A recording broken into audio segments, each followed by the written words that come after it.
عدل میں رسول صلی اللہ علیہ وسلم سے حاصل شدہ پیغام۔ بسم اللہ الرحمن الرحیم۔ محترم ناظرین و حاضرین، السلام علیکم۔ عدل میں رسول صلی اللہ علیہ وسلم کے سلسلے میں آج پیغام نمبر 3 یا تیسرا پیغام نشر کیا جا رہا ہے۔ یہ پیغام مسلمانوں کو اسلام کے حوالے سے خطاب کرتے ہوئے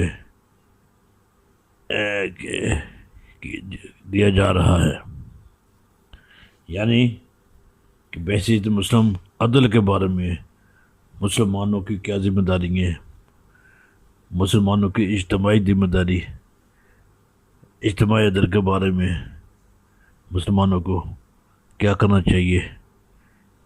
اس کے 4 جملے ہیں، مصرے ہیں یا 4 بند ہیں،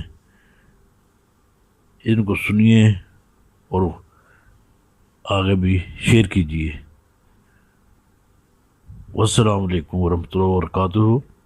سنیے پیغام نمبر 3۔